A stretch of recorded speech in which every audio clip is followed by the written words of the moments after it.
Boa tarde a todos. Então, hoje, dia 12 de agosto de 2021, 13h57 da tarde, estamos reunidos para a defesa de estágio da aluna Maria Gabriela Generoso Matias. Ela é discente do curso técnico de agropecuária do Instituto Federal Catarinense, Campus Santa Rosa do Sul. Estão na sala a discente citada, eu, Marcos André Noato, que representa a orientação, o professor Fernando José Garbuio, membro da banca, a representante da extensão Lidiane Braga e também demais convidados, Vanessa Espito. Agradeço a presença de todos, em especial do professor Garbuio, por ter aceitado participar desse momento tão importante da defesa da Maria, também lembrando do nosso outro compromisso, e mesmo assim está aqui para dar suas contribuições e as suas considerações.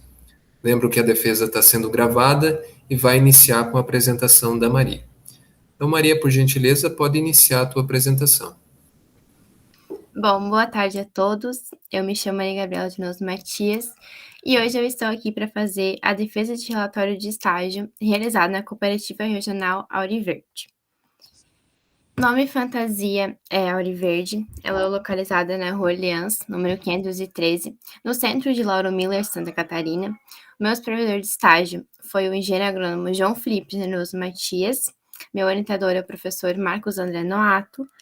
A área de atuação foi milho em soja, e o período de realização do estágio foi do dia 11 de janeiro de 2021 a 19 de fevereiro de 2021, totalizando, então, 180 horas.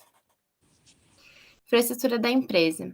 A filial da Cooperativa da Auriverde Lauro Miller, ela foi fundada dia 26 de outubro de 2009. Ela possui uma loja bem estruturada para atendimento aos produtores e também conta ali com um escritório local, com uma equipe qualificada para realizar as vendas internas e externas e também com um caminhão para entrega de produtos aos produtores rurais.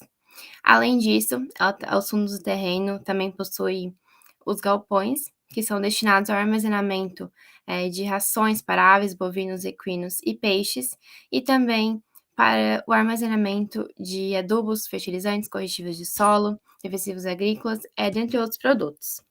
Então, a primeira imagem a gente pode observar a vista frontal da loja e, na segunda imagem, a vista frontal dos galpões. Atividades envolvidas. As minhas atividades envolvidas na empresa, elas foram apenas para contribuir com a mesma. Então, uma vez por semana, nós conferíamos os estoques de produtos como medicamentos, linha PET, rações, sementes, dentre outros produtos. E também fazíamos a reposição de mercadorias. E, além disso, separávamos os produtos para realizar a entrega a domicílio. Além disso, também presenciei assistência técnica na área na cultura do milho e também da soja. Cultura do milho.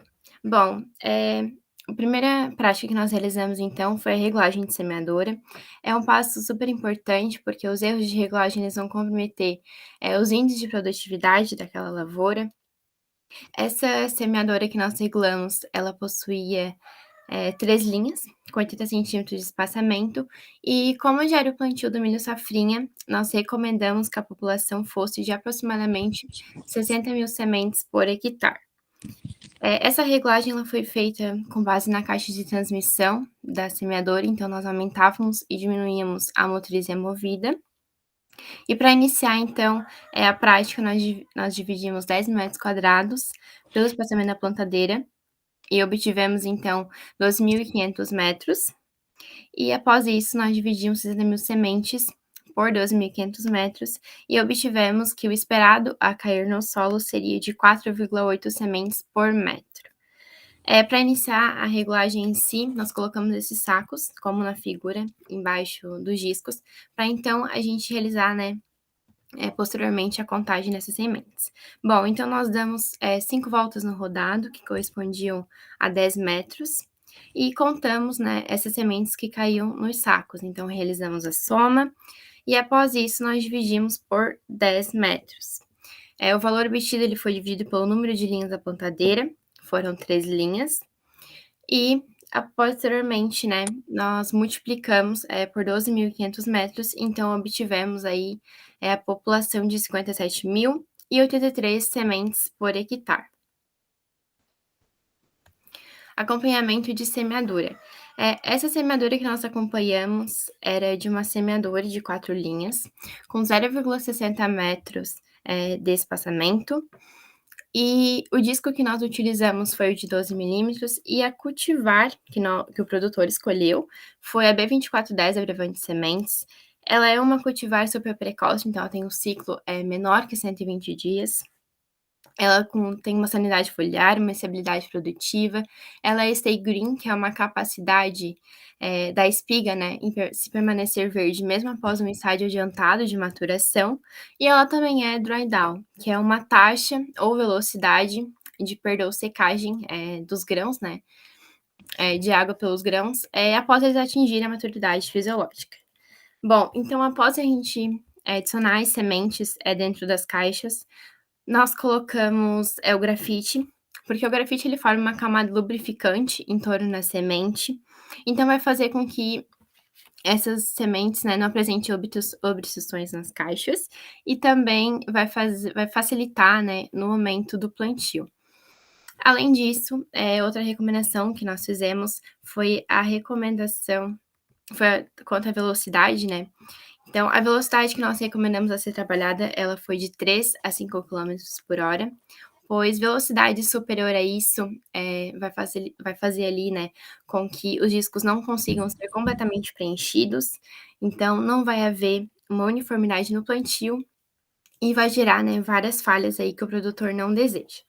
Então na primeira, imagem a gente tem as sementes, né, após a edição do grafite, e na segunda imagem já era a semeadora, né, realizando aí a semeadura.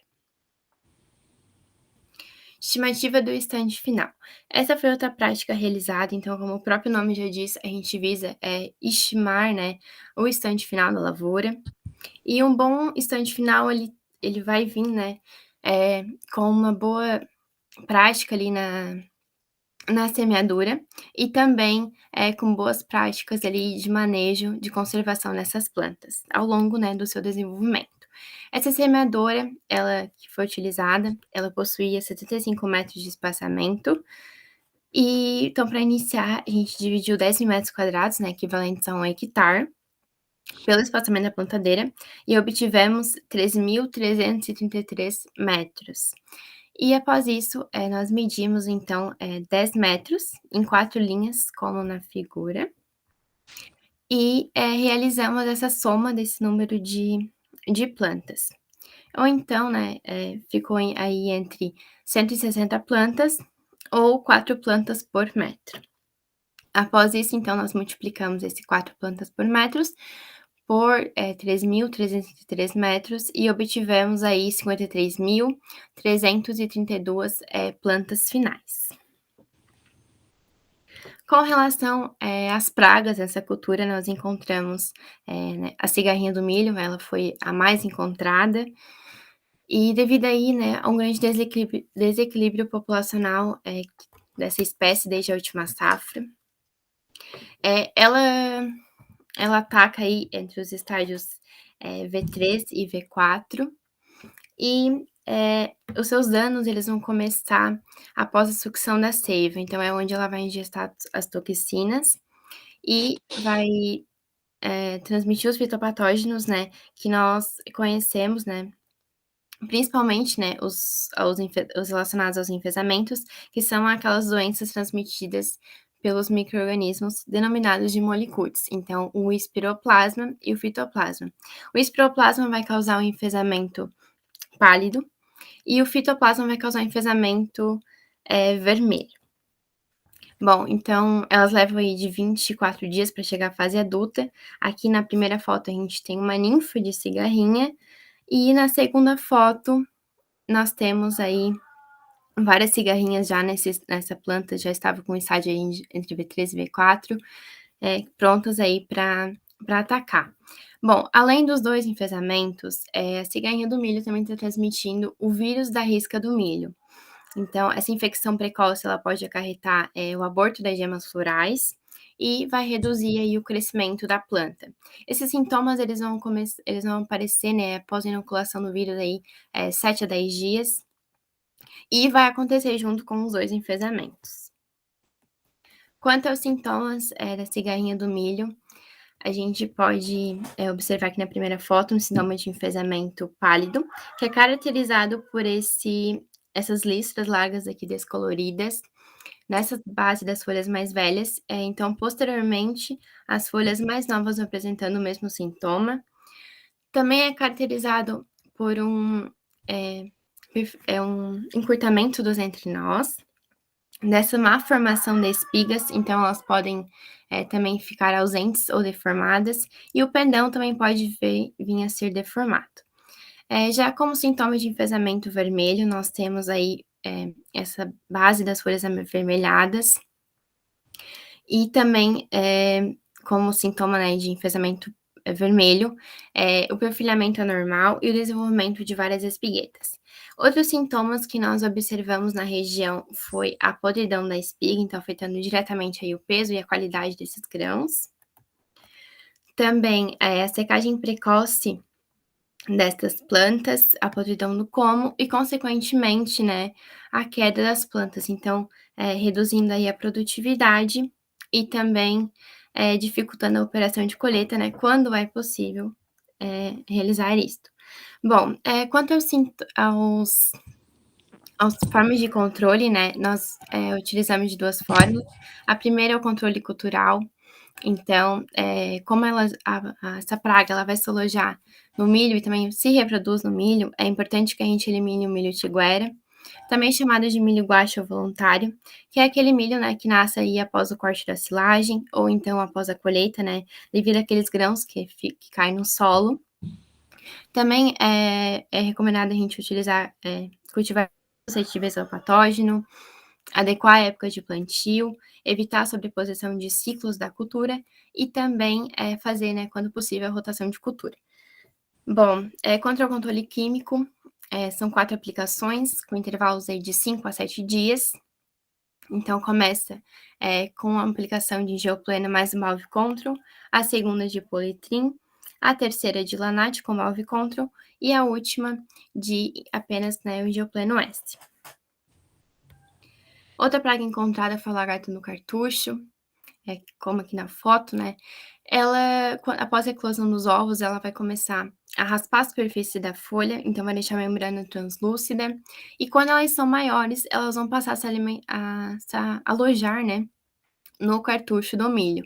Então, vão se alimentar das folhas mais novas e da parte apical. Posteriormente, então, né, vai passar a se alimentar das espigas e também do pendão. O controle para essa praga foi utilizando o Geopleno S. Outra praga encontrada foi a vaquinha. A vaquinha, quando está na sua fase de larva, ela vai se alimentar das raízes, então vai dificultar aí com que a planta, né, consiga absorver a água e os nutrientes do solo.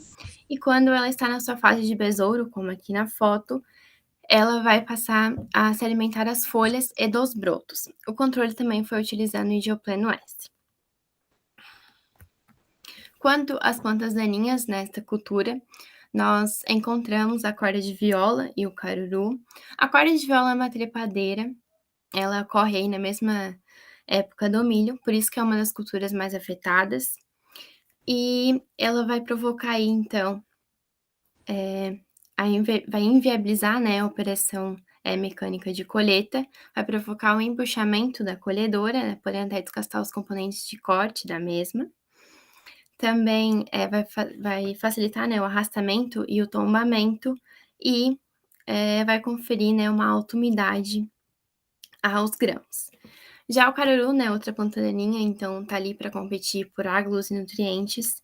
E o caruru ele tem vários tubos de emergência, então por isso que é importante, né, utilizar os herbicidas na pré-emergência e na pós-emergência, preferencialmente até as 6 folhas do caruru.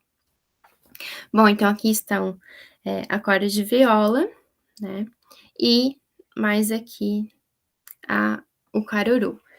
O controle foi feito com o herbicida Primatop, né, SC. Ponto de silagem.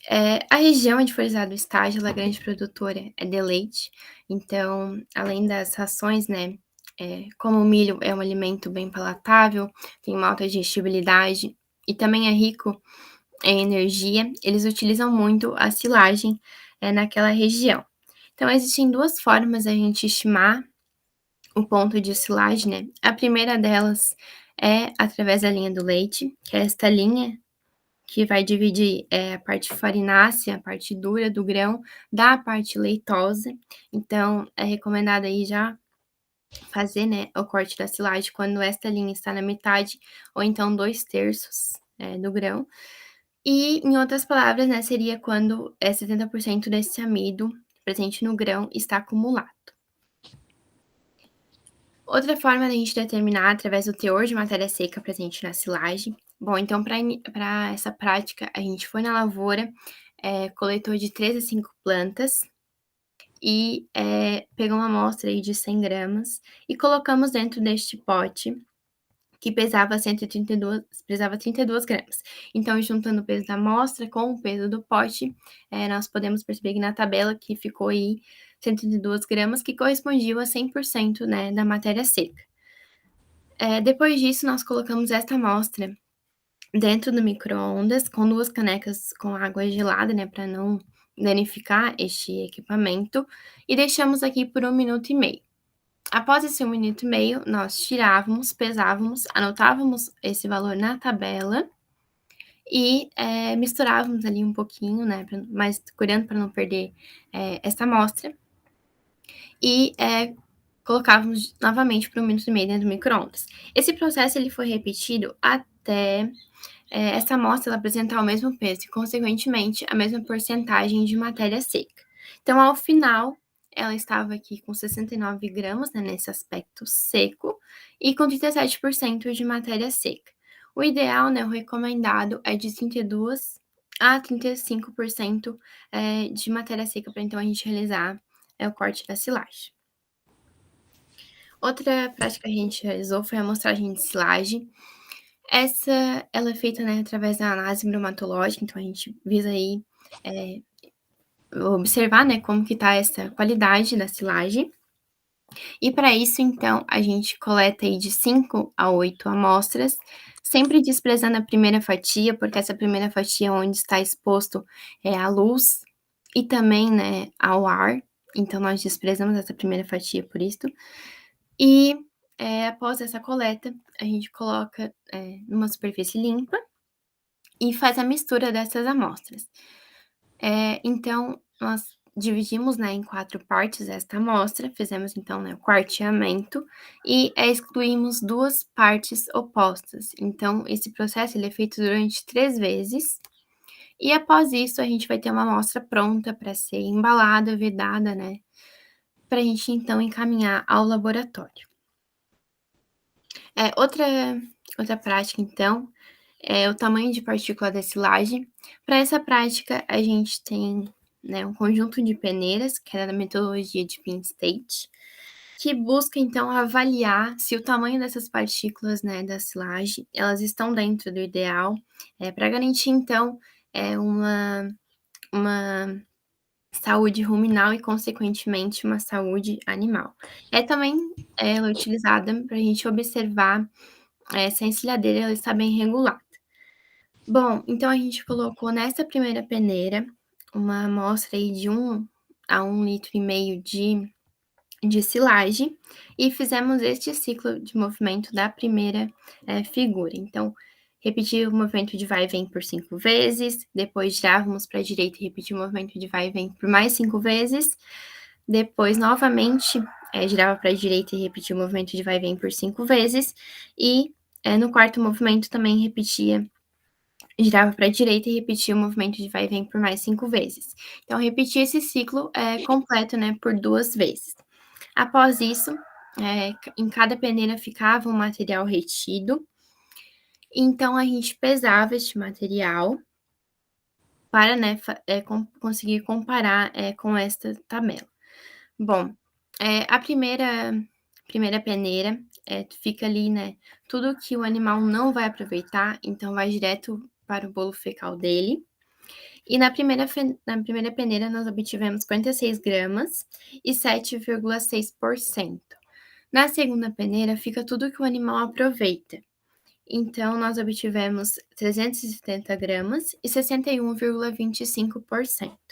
Na terceira peneira, fica tudo, né, o que o animal vai passar ali diretamente pelo retículo e obtivemos aí 115 gramas e 19,03%. Na quarta peneira, né, que é ali do fundo, também vai ficar tudo que o animal não vai aproveitar, ou seja, vai passar ali direto pelo retículo. E obtivemos aí 73 gramas e 12,08%. A nossa conclusão foi, então, que a peneira menor, né, a peneira de número 3, ela apresentava um índice menor ao recomendado, e a peneira de número 4, ela apresentava um índice maior do que o recomendado. Bom, essas variações, né, elas estão, então, ligadas à regulagem encilhadeira. Então, se ela não estiver bem regulada, não tem como ela estar dentro desses índices aqui. E é preocupante, né, quando essas partículas, elas apresentam grandes diferenças. Ou então, né, grandes diferenças. Então, vai fazer com que cause aí, né, uma redução na taxa de mastigação, de ruminação, de salivação, e vai causar, então, aí a queda do pH ruminal e também a acidose. Além disso, também pode causar a queda de digestibilidade dessa silagem, né, porque devido a essa alta passagem pelo rumen, então essas bactérias elas vão ter tempo suficiente para conseguir atacar, né, esta forragem. Com relação à colheita, ela deve ser realizada quando 50% dos grãos apresentarem essa pequena inserção aqui com o sabugo, né, essa pontinha preta. Em outras palavras, né, seria quando a umidade está aí entre 18 a 23%. E a colhedora que nós utilizamos foi aquela acoplada ao trator. Com relação à cultura da soja, como ela é uma leguminosa, então ela tem aí as bactérias que fazem a fixação biológica de nitrogênio, a Bradyrhizobium e a Rhizobium. Bom, elas têm a enzima, né, que vai conseguir quebrar a tripla ligação aí que existe entre os dois átomos de nitrogênio. Então, elas vão conseguir captar esse nitrogênio da atmosfera e vão fornecer, né, em formas aí que a planta consiga absorver. Elas, então, formam esses nódulos aqui nas raízes e a interior desses nódulos, eles têm a ver com o tempo. Então, quando eles estão numa coloração verde ainda, verde claro, significa que eles ainda não estão realizando a fixação biológica de nitrogênio. Quando eles estão aí já numa coloração avermelhada, rosada, significa que eles já estão ativamente, né, realizando. E quando já estão aí numa coloração marrom, significa então que eles já pararam de realizar a fixação biológica de nitrogênio. Lagarta falsa medideira foi a primeira praga, né, que a gente encontrou. Ela é uma lagarta aí que ataca as folhas, ela está aqui presente nessa folha como na figura. Então, ela vai passar a se alimentar do limbo foliar e vai deixar apenas as nervuras das folhas. O controle foi utilizando o Indiopleno S. Outra praga que nós encontramos foi o percevejo de barriga verde.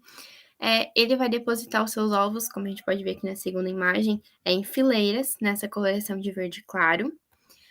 E ele não vai causar sérios, né, danos ali expressivos à cultura da soja, devido a uma baixa população, né, por ele ocorrer aí já no fim do ciclo dessa cultura. Então, mesmo assim, né, a gente vai realizar o controle, porque ele é um percevejo que vai causar danos aí para as próximas culturas, por exemplo, como o milho, né. Então, o controle para esse percevejo foi aí também, né, com inseticida Indiopleno S.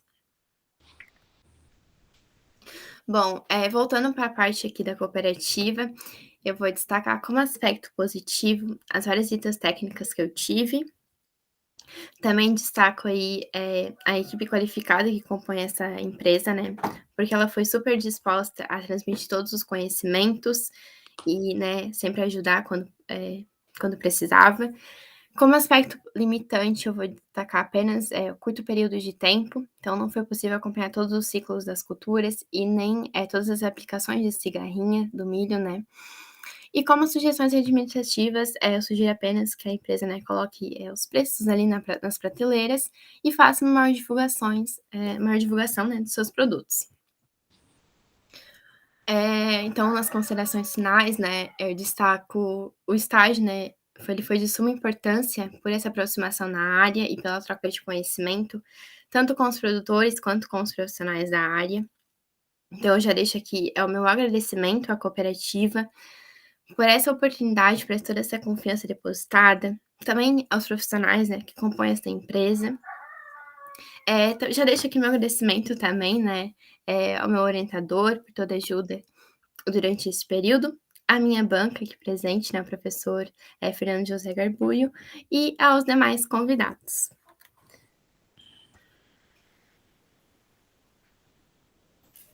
Obrigado, Maria, pela apresentação. Antes de passar a palavra para o professor Fernando, eu vou pedir para os demais se tem alguma pergunta, algum comentário, alguma questão para fazer, pode ficar bem à vontade.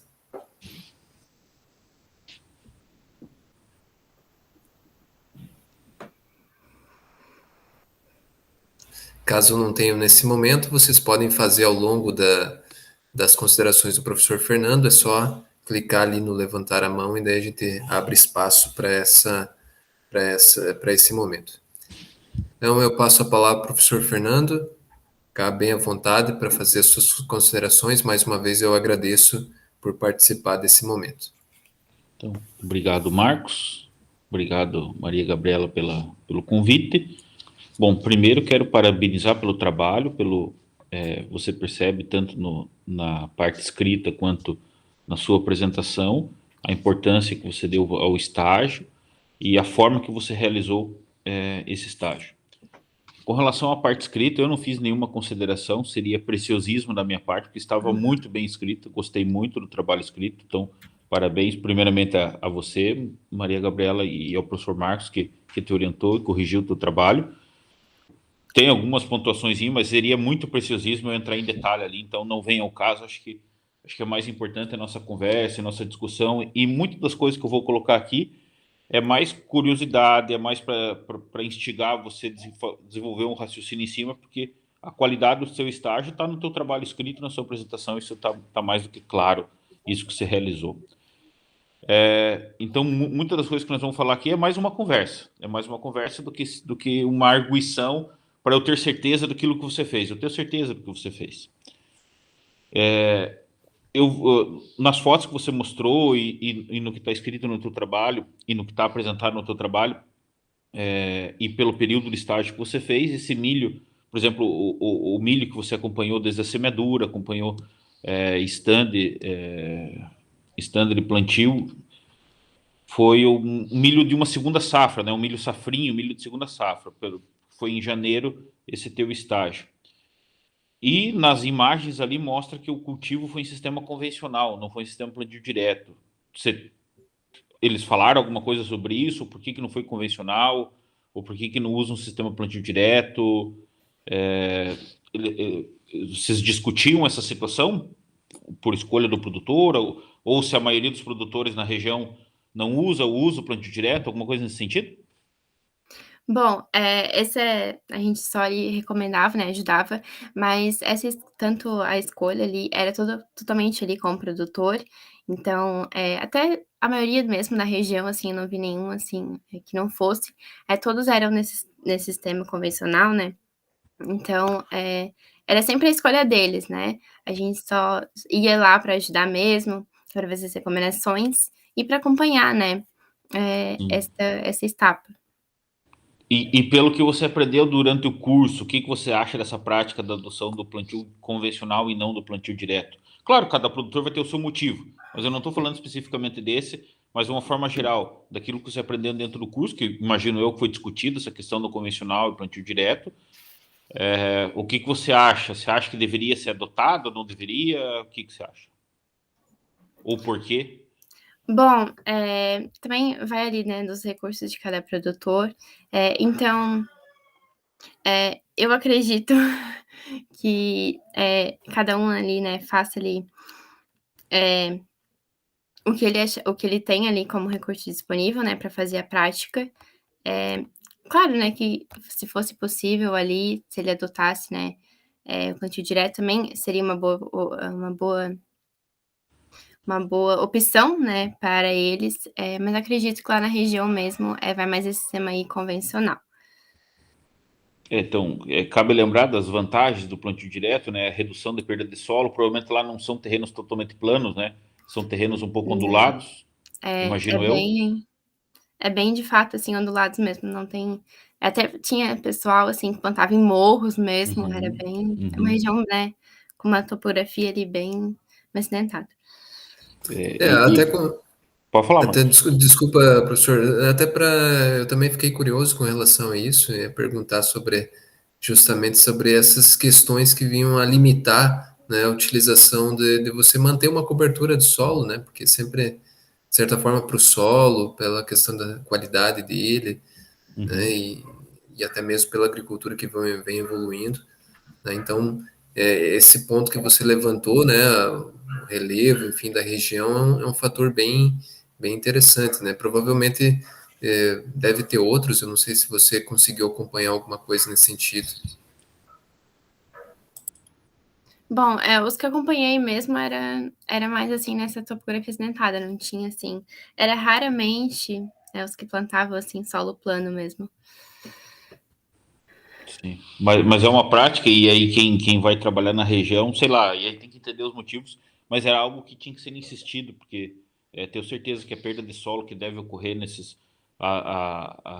Os mananciais de água deve ter bastante assoreamento, perda de solo por erosão. Você deve ter visto alguma coisa com erosão, é, porque não tem como não acontecer no relevo declivoso e com um plantio convencional, não tem como não ter erosão. Mas aí cada um tem seus motivos. Como é um milho safrinha, talvez de repente no milho pode ter um pouco relação. Qual que era a cultura anterior a esse milho? Era milho também, que foi feito silagem? Era milho também, não É, tinha muita rotação de cultura, era realmente, o milho. não, isso não é rotação, né? Que não tem rotação de cultura. Essa sucessão pode estar relacionada a isso, como é milho transgênico, e aí para você cultivar outro milho depois, o herbicida, o glifosato não vai funcionar, porque é milho transgênico, então talvez para controlar as plantas guachas ali seja usado o sistema convencional, não sei, pode ser, isso é só uma ideia, uma Sim. possibilidade. Com relação você não colocou isso no trabalho, mas de repente talvez você possa ter visto, ter discutido com relação à adubação, análise de solo, o pessoal faz, o pessoal trabalha com isso, os produtores têm costume. O que você percebeu nesse período? Bom, quando eu estava lá, né, até tinha produtores que já estavam ali falando bem no meu finalzinho do meu estágio, sobre, chamar um técnico, né, para então, realizar ali a amostragem de solo. É uma prática realmente que eles fazem, eles, né, se Uhum, baseiam nessa amostragem de solo. Quanto aos adubos ali, eu não tive uma grande participação, então não tenho, tanto conhecimento, né, dessa área, mas, sim, eles se baseiam, por essa amostragem de solo, né. uhum, tranquilo. Então, a cigarrinha, acredito eu que foi uma das principais pragas que acometeram na lavoura, isso não só ali, no meio que geral no Brasil, ela entrou aí causando muitos prejuízos nas lavouras, uma preocupação muito grande, até para essa próxima safra. E eu vi ali que a recomendação de controle químico ali é algo bem intenso e muito pesado, né, que foi usado. Foram 4 aplicações, com intervalos Isso, de 5 a 7 dias entre uma e outra. É, e, isso. e eu não sei se esses produtos têm essa recomendação, não sei se pelo intervalo de aplicação entre uma e outra, também não acompanhei isso, não vi isso. Mas alguém falava de controle biológico, basicamente era isso. Se discutiu um pouco de controle biológico, não. Bom, não foi tão discutido, até porque eles não sabiam, Uhum, foi uma novidade para eles, né, então, veio tudo ali nessa safra, e eles ainda estavam naquela parte de fazer treinamentos, pra tinha até, né, os representantes ali das sementes, que eles faziam ali os treinamentos, então, para dar esse maior, suporte aos técnicos, né. uhum. E, basicamente, eles ainda não tinham, alguma forma ali de controle, biológico, né.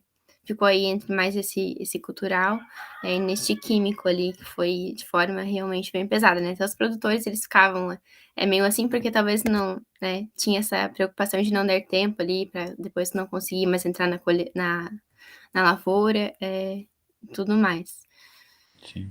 Porque os danos são severos, na verdade, o controle cultural, resistência, a época de plantio já era mais complicado porque já estava a lavoura no campo, então isso já não tinha mais o que fazer, Sim. mas ou até a própria controle da, da tiguera, da rebrota do milho da safra anterior podia ter sido feito, mas isso é um problema e é um problema que para esse ano ele pode ser até intensificado, espero que o pessoal tenha aprendido, ou tenta melhorar o controle para a próxima safra, porque eu não sei se chegou a ver, quer dizer, se o pessoal comentou, mas o prejuízo foi muito grande, né? O prejuízo que aquilo, pelas fotos ali você percebe que tem lavouras que você perde, sei lá, mais de 50% da lavoura pode chegar a perder. Sim. Teve até produtores que escolheram apenas 30%, da lavoura total deles, então foi, de fato, né, É. os anos ali bem severos. Uhum. Até com relação a isso, Maria, isso também foi um problema que a gente verificou, né, em várias regiões, até o pessoal que voltou do estágio comentou bastante a questão da cigarrinha, e até alguns comentaram que existia um certo direcionamento de algumas empresas e talvez na próxima safra trabalhar com cultivares diferentes. Talvez uma das hipóteses era que os materiais que estavam trabalhando talvez eram mais suscetíveis. Na região onde você estava, eles mencionaram alguma coisa com relação a isso, de talvez tentar novos materiais na próxima safra, ou eles ainda vão investir ou estão desenvolvendo, continuar no químico? Bom, até um treinamento que a gente teve, né, de uma empresa, ela retirou vários materiais por eles não conseguirem, né, serem bem suscetíveis a esse patógeno, então, foi retirado bastante. E eles, nessa próxima safra, eles vão, né, tentar trabalhar ali, com as cultivares ali que eles acharam que foram as menos suscetíveis. Foi este, assim, o que eu acompanhei, né, durante ali o período. Muito bom. Aquelas avaliações que vocês fizeram nas silagens para ver a qualidade do material, a amostragem para mandar para o laboratório para fazer análise bromatológica e até análise de peneiras ali para ver a granulometria do material. Aquilo é prática comum? Se fizerem vários produtores, aquele teste? Não, foram em produtores, específicos, assim, que eles realmente pediam, né, e até aquelas práticas ali com a peneira foi feita com um veterinário, eh, que cuida mais dessa parte nutricional, né, dos animais, então não era uma prática de rotina, era realizado bem pouquinhas vezes mesmo. E produtores de leite, eram leiterias. Isto. Soja. Pelo que você acompanhou, pelo que você viu, tinha mais soja ou mais milho cultivado? É mais milho.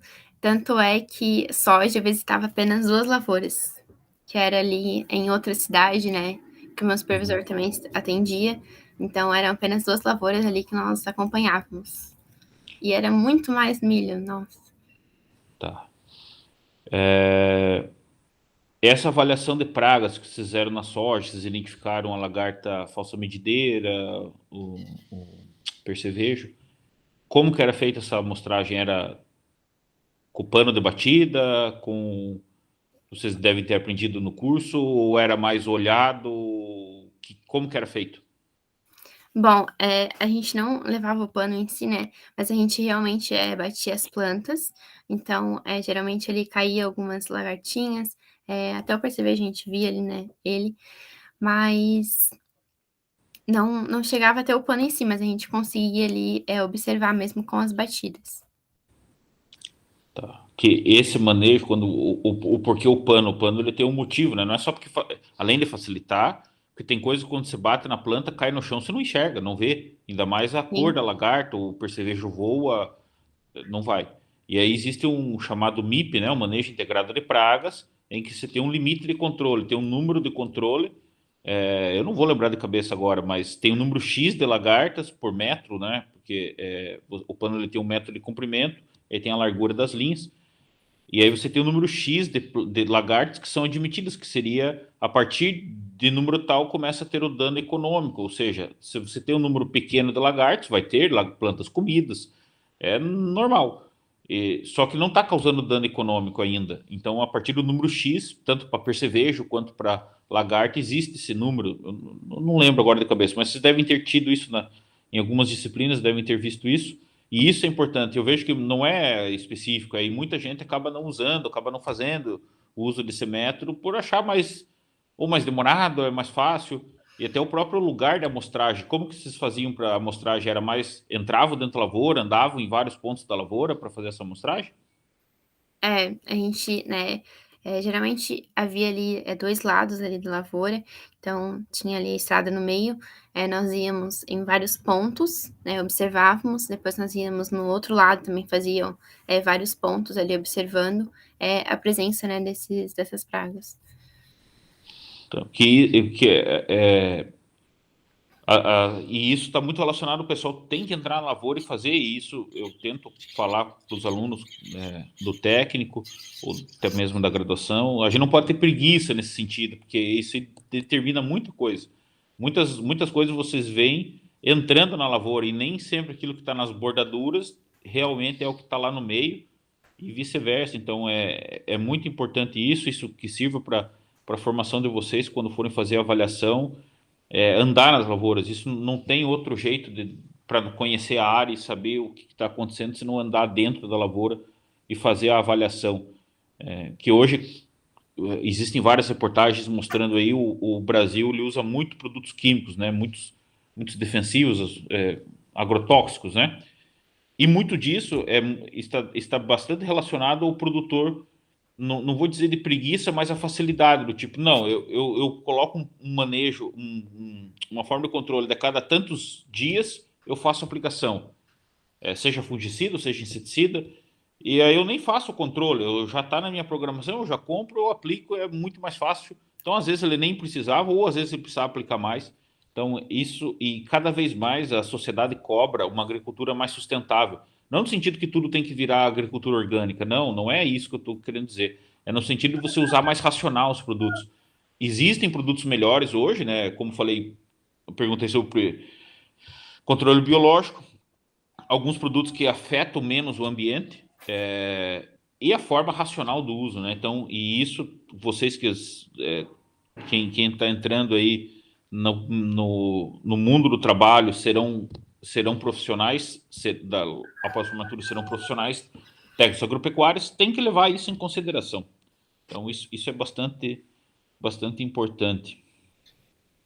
Quase Até com terminando. relação, Pode até falar, com Marcos. relação a isso, professor, uma coisa que me chamou a atenção também, hoje em dia a gente vê cada vez aumentando mais a importância do sensoriamento remoto.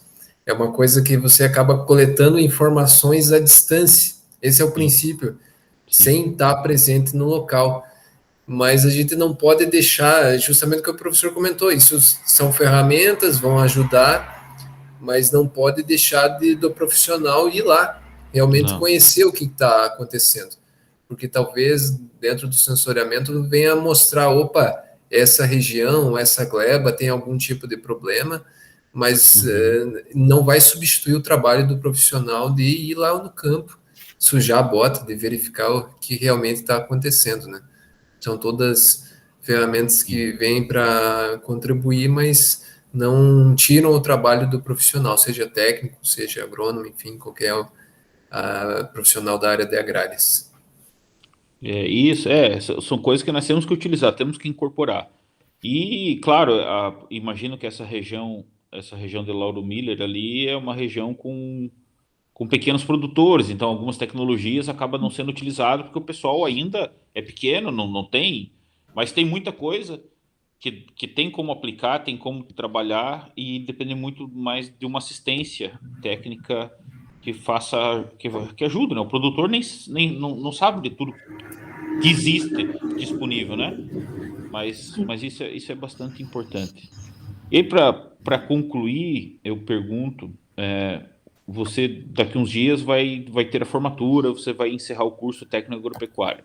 Já imagino eu que você não sabe, mas já está pensando o que vai ser no futuro. Mas você vai se formar uma profissional, técnica agropecuária. Você fez o ensino médio integrado. Eu te pergunto, hoje, e aí eu gostaria de uma sinceridade. Isso, bem sincera, você se sente apta a exercer a profissão, você está saindo da instituição, você vai ser uma profissional, você vai tomar conta de uma lavoura, de uma propriedade, ou vai recomendar, ou vai visitar. Você já entraria no lugar desse teu supervisor e sem precisar ir com ele junto na lavoura, estaria dando conta sem problema? Seja sincera, Bom, ou ainda não. não, eu acredito que, assim, várias práticas ele conseguiria desenvolver.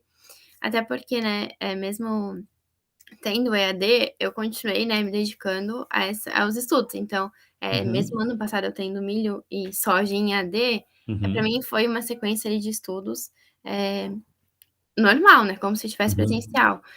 Então, esse estágio, né, ele veio ali só para somar mesmo, porque foi, né, botando ali todo em prática o que eu consegui ver, né, no decorrer do ano passado. Então, teriam várias práticas ali que eu tinha, que eu teria, né, mais facilidade em desenvolver. Algumas práticas ali com a peneira, para mim foi uma novidade, então eu não posso, às vezes, eu teria, né, realizar ali mais vezes para mim estar bem habituada ali com ela, mas acredito que sim. Ótimo, ótimo. Isso é importante, porque o não saber não é problema. O não saber se busca. Você vai ler um material, você lava esse método do fracionamento em peneiras, tem uma descrição, tem um protocolo. Então, ler o protocolo e fazer. Mas o mais importante é você se sentir apto a fazer isso, né? E se colocar à disposição para fazer isso, porque todo mundo, nem todo mundo é obrigado a fazer. Hoje nós estamos no método, esse método ensino remoto talvez acaba mostrando um pouco disso, que nem todo conhecimento está na minha fala, na fala do professor Marcos, ou só nas nossas aulas. Vocês conseguem buscar muitas coisas além disso, né? E é fundamental. Então você está visitando uma área, o produtor, eu preciso tal coisa, está acontecendo isso. Tá, você busca ali no Google, ali você já vê o conceito, mas isso não está tirando a profissão, porque para entender aquilo você tem que ter uma boa formação. Então hoje o acesso à informação está fácil, mas o principal é a confiança e a formação no saber usar isso, saber como aplicar. Acho que isso é importante. E aí é mais uma curiosidade minha, você vai seguir na agronomia veterinária, na área, ou vai estar pensando em outra área, ou atuar na profissão? Bom, eu ainda não decidi, né, o que eu realmente vou seguir. Já foi de meu interesse realizar medicina veterinária. Está entre uma das possibilidades, né, não posso aqui afirmar se eu realmente vou seguir, mas tá ali, mas não tá tão ligado a esse meio, né. Não estou pensando, Sim. assim, em Sabe que nós temos o Instituto tem veterinário em Araquari e Concórdia, são ótimos cursos. Já teve vários alunos aqui que saíram do técnico e foram para em Araquari eu já visitei lá, fui várias vezes lá e já vi alunos nossos que saíram daqui e foram para lá. Mas isso mostra que a instituição tentou formar, ou vocês tentaram se formar, para vocês poderem escolher. Não tipo uma fala de um ministro da Educação que falou ontem dizendo que nem todo mundo é para ir para a universidade, nem todo mundo tem que ir.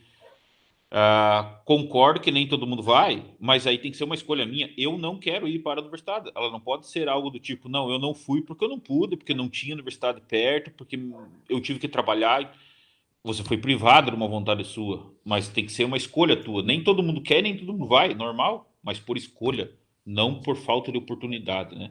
Então espero que você tenha essa oportunidade, que você possa escolher o que você for fazer.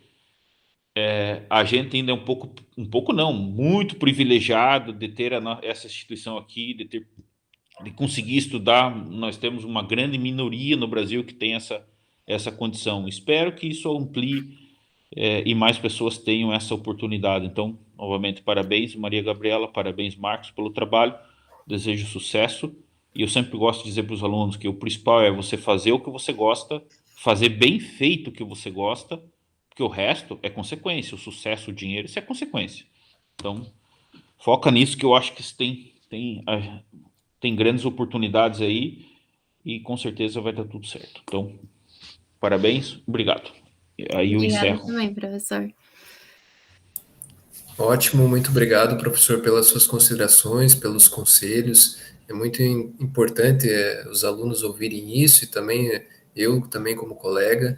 É muito salutar a gente ouvir todas essas considerações, né? E eu digo também agradecer ao professor, agradecer a Maria também pelo trabalho que ela fez. Ela ainda está ao longo do terceiro ano, então ela ainda está aprendendo, está dentro desse processo e já se empenhou, já está defendendo, ela foi atrás. Também conheço um pouco do irmão dela, o João, foi nosso colega, então um grande parceiro também da instituição. Manda um abraço para ele quando você Ah, o puder. João Paulo? Isso, João Paulo. Não, João é Felipe. João Felipe, João João Felipe, Felipe, João Felipe. João Felipe. João Felipe. E também desejar sempre sucesso para você, independente da área que você vai seguir, deixar as portas da instituição sempre abertas. Você não está saindo, mas como o estágio é sempre um momento assim mais de finalização, deixar sempre essa porta aberta para que você precisar. Eu vou pedir para que dá licença para você se retirar, assim como os demais convidados, agradecer a todos pela presença. Vou finalizar aqui a gravação e vou ter um momento aqui com o professor Garbuio para a gente fechar a tua parte da avaliação.